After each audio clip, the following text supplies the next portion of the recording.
ஐபிஎல்லுடைய 2025க்கு முன்பு MS. தோனியின் Chennai super kings அணி விடுவிக்கக்கூடிய முதல் 5 வீரர்கள் பட்டியலை பார்த்தால் கிரிக்கெட் வட்டாரங்களின் பேச்சின்படி பார்த்தீங்கன்னா மும்பையை சேர்ந்த ஆல்ரவுண்டர் ஷர்துல் தக்கூர் கடந்த சீசன்ல பார்த்தீங்கன்னா 9 போட்டிகளில் 5 விக்கெட்களை மட்டுமே வீழ்த்தினார். அதிக ரன்களும் எடுக்காமல் ரூபாய் 4 கோடி வாங்கப்பட்டதால அவரிடமிருந்த எதிர்பார்ப்பை பூர்த்தி செய்யவில்லை. எனவே சிஎஸ்கே அவர்கள் ஷர்துல் தக்கூரை விடுவிக்கவும் வாய்ப்பு இருக்கு. இங்கிலாந்து ஆல்ரவுண்டர் மொயின் அலி அவர்கள் ஐபிஎல்லுடைய 2024 8 போட்டிகளில் 128 ரன்கள் மட்டுமே எடுத்து 2 விக்கெட்கள் மட்டுமே வீழ்த்தியிருக்காரு.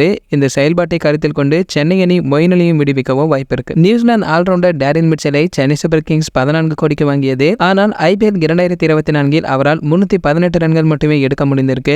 ஒரு விக்கெட் மட்டும் எடுத்தார். அதிக விலைக்கு வாங்கப்பட்டதால அவருடைய செயல்பாட்டில் சிஎஸ்கே திருப்தி அடையாமல் என்று கூறப்பட்டு எனவே மிட்சல் அவர்களை சென்னை அணி விடுவிக்கவும் என்று ஒரு பேச்சுமே அடிபடுகிறது. ராஜஸ்தான் ஆல்ரவுண்டர் தீபக் சாகரையும் சென்னை சூப்பர் கிங்ஸ் அணி அதிக விலைக்கு ஏலத்தில் எடுத்திருக்காங்க. ஆனால் கடந்த 2 ஐபிஎல் சீசன்களாக அவர் காயங்களால் அவதிப்பட்டு வந்துருக்காரு. தீபக் சாகர் பாத்தீங்கன்னா ஐபிஎல் 2024 தொடரில் 8 போட்டிகளில் மட்டுமே விளையாடி 5 விக்கெட்கள் மட்டுமே வீழ்த்திருக்காரு. அதற்கு முந்தைய சீசன் ஐபிஎல் 2023 10 போட்டிகளிலுமே விளையாடி இருக்காரு. இறுதியாக பாத்தீங்கன்னா மும்பை பேட்ஸ்மேன் ரஹானே அவர்களை அடிப்படை விலையான ரூபாய் 50 லட்சத்திற்கு சென்னை அணி ஒப்பந்தம் செய்தது. சீனியர் வீரர் என்பதால் அவரிடமிருந்து பெரிய போட்டிகளில் வெற்றிகரமான ஆட்டத்தையே தோனி அவர்கள் எதிர்பார்த்தார். ஆனால் ஐபிஎல் 2024 அவருடைய செயல்பாடு மோசமாக இருந்தது. ரஹானே அவர்கள் பாத்தீங்கன்னா ஐபிஎல் 2023 172க்கும் மேற்பட்ட ஸ்ட்ரைக் ரேட்டுடன் 326 ரன்கள் எடுத்திருக்காரு. ஆனால் 2024 பாத்தீங்கன்னா அவர் 123 ஸ்ட்ரைக் ரேட்டுடன் 242 ரன்களை மட்டுமே எடுத்திருக்காரு. சரி, ஓகே, இது போன்ற கிரிக்கெட் பிரபலங்களை பற்றி நீங்க உடனே தெரிஞ்சுக்க நம்மளுடைய கிரிக்கெட் நியூஸ் அப்டேட் நம்ம சேனலை சப்ஸ்கிரைப் பண்ணிட்டு பக்கத்துல உள்ள பெல் ஐகானை கிளிக் பண்ணிட்டீங்கன்னா நீங்க நம்ம வீடியோவை மிஸ் பண்ணாம பார்க்கலாம்.